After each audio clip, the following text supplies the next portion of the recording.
రాజుగారు, మంత్రివర్గ పునర్వ్యవస్థీకరణ జరగబోతుంది ఆఫ్టర్ 1 ఇయర్. ద మినిస్టర్స్ పెర్ఫార్మెన్స్ని బట్టి కొంతమందికి ఉద్వాసన బలికి కొంతమందిని తీసుకునే ఆలోచన చేస్తున్నారనే వార్తలు వస్తున్నాయి, లొకేషన్స్. దానికి సంబంధించి పర్టికులర్గా స్పీకర్, డిప్యూటీ స్పీకర్ విషయంలో మిమ్మల్ని మంత్రివర్గంలోకి తీసుకునే ఆలోచన లేదు, అయ్యన్న పాత్ర గారిని మంత్రివర్గంలోకి తీసుకుంటే మిమ్మల్ని స్పీకర్గా ప్రమోట్ చేసే వార్తలు అయితే ఇక్కడ హల్చల్ చేస్తున్నాయి. అట్లాంటి స్మెల్ ఏమన్నా మీ దృష్టికి వచ్చిందా రాజుగారు? లేదండి, నేను ఎక్కడో 13,000 కిలోమీటర్ల దూరంలో ఉన్నాను, ఎటువంటి వాసనలో ఇక్కడికి రావట్లేదు. అటువంటిది ఏదన్నా నాకు వాసన వస్తుంటే నేను అక్కడే ఉండేవాడిని కదా. సో అంచేత నేను నాకు అప్పచెప్పిన బాధ్యతలో నేను సంతోషంగానే ఉన్నా, నా బాధ్యత నేను నిర్వహిస్తున్నా. మోర్ దాన్ ఎనీథింగ్ నా నియోజకవర్గాన్ని నేను కంటికి రెప్పలా కాపాడుకుంటున్నా. ప్రభుత్వ నిధులు ఉన్నా లేకపోయినా నా నియోజకవర్గంలో ఏ అభివృద్ధి పనులకి ఎటువంటి ఆటంకం లేకుండా నాకు నేను ఏది తలపెట్టినా నాకు సహాయం చేయడానికి నా స్నేహితులు ఉన్నారు. పెద్ద పెద్ద కంపెనీలు సిఎస్ఆర్ నిధులు ఉన్నాయి. మోర్ దాన్ ఎనీథింగ్ నా నియోజకవర్గంలోనే ప్రతి గ్రామంలో సహృదయులైన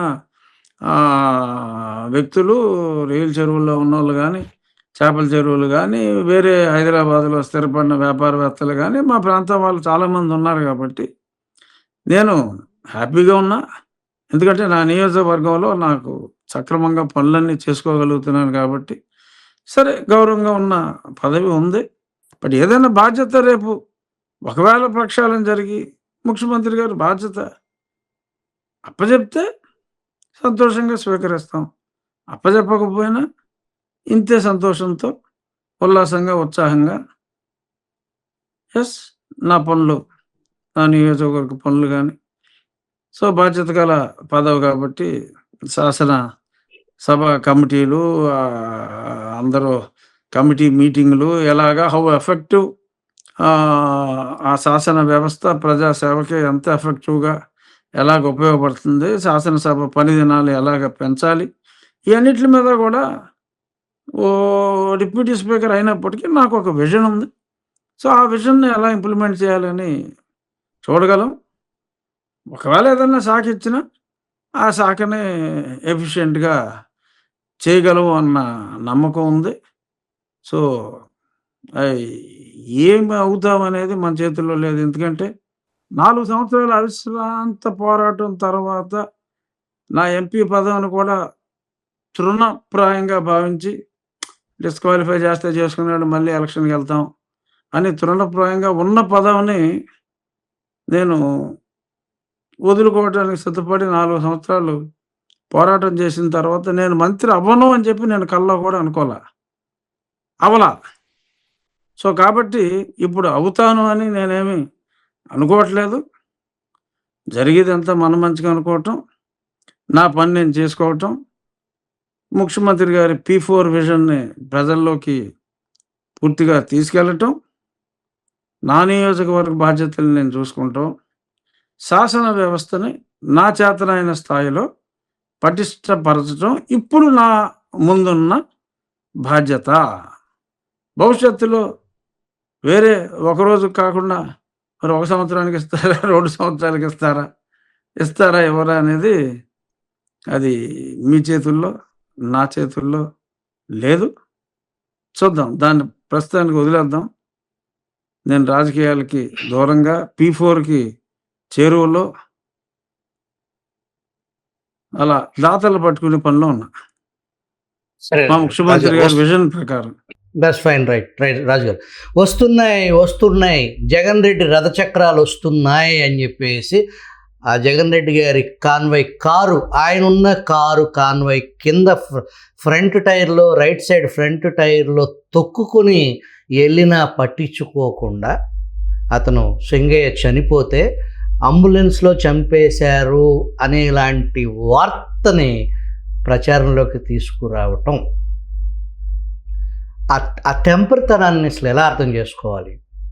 జరిగింది యాక్సిడెంట్, పోలీసులు నోటీసులు ఇచ్చారు, క్రౌడ్ వద్దు, ఓన్లీ 8 వాహనాలకి సంబంధించే పరిమితి, సభలు సమావేశాలు లేవు, డెస్టినేషన్ తాడేపల్లి నుంచి చుట్టుకుంటా అక్కడి నుంచి సత్తెనపల్లి మధ్యలో ఎక్కడ ఆగటానికి లేదు.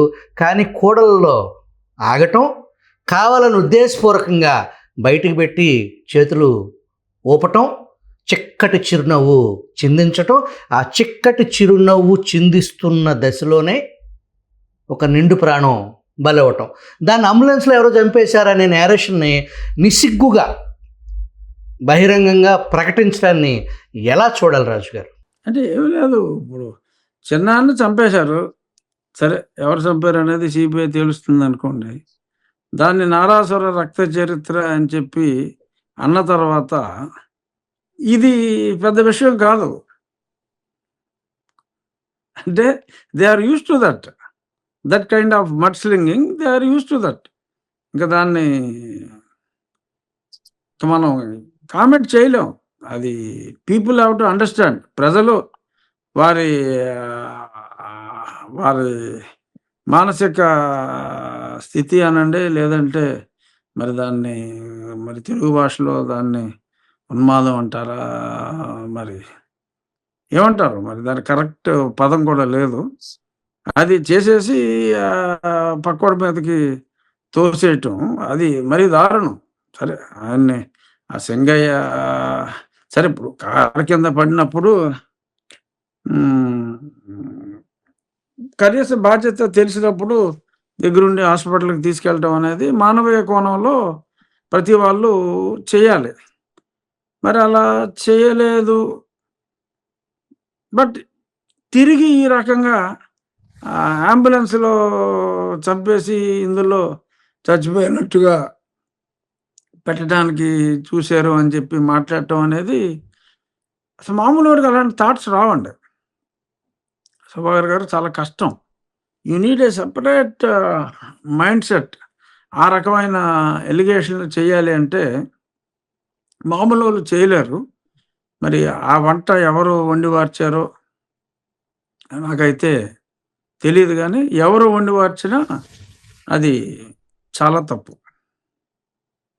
అంతకుమించి మనం ఏం చేయలేం. వాళ్ళ తప్పుల్ని ఎత్తి చూపగలం తప్ప అంతకుమించి. ఎందుకంటే చట్టాలు కూడా ఇప్పుడు నో డౌట్ 7 సంవత్సరాల లోపు శిక్ష ఉంటే బెయిల్ ఇవ్వాలి అని ఉంది, రూల్ ఉంది. కానీ 5 సంవత్సరాల పరిపాలనలో ordinary social media post forward చేసుకుంటానికి కూడా స్వాతంత్రం లేకుండా మరి ఆ రంగనాయకమ్మ గారిని, మరి సీనియర్ పాత్రికేయులు రెస్పెక్టెడ్ పర్సన్ అంకబాబు గారిని మరి ఇలాగా ఈ దారుణంగా మరి వాళ్ళు ఉన్నపలంగా లేపుకెళ్ళిపోయి అరెస్టులు చేసి ఇన్ని చేసినప్పుడు కూడా తీవ్రంగా హైకోర్టు స్పందించుంటే చాలా బాగుండేదని ప్రజలందరూ భావిస్తున్నారు.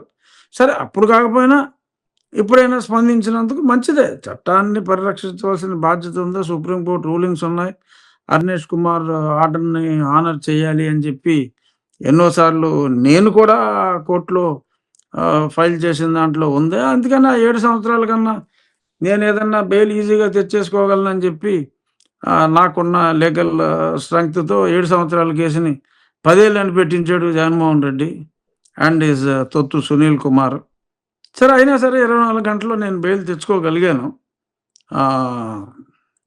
స్వామి దయతో, వెంకటేశ్వర స్వామి దయతో మరి నేను బెయిల్ తెచ్చుకోగలిగాను. 10 సంవత్సరాల కేసు నన్ను జైల్లోనే అంతమొందించాలని కూడా అనుకున్నట్టుగా తర్వాత నాకు తెలిసింది. But why only now, why not before అని ప్రతి సామాన్యుడు ఒక పక్క న్యాయ వ్యవస్థను గౌరవిస్తూనే వై ఓన్లీ నౌ అనే ప్రశ్న ఉత్పన్నం అయింది. బట్ ఇప్పటికైనా అలా చేసినందుకు సంతోషిస్తూ, అప్పుడే చేసి ఉంటే రాష్ట్రంలో ఇన్ని అరాచకాలు ఉండేవి కాదు అని భావిస్తూ కన్క్లూడ్ చేసుకోవాలి ఆ విషయాన్ని మనం.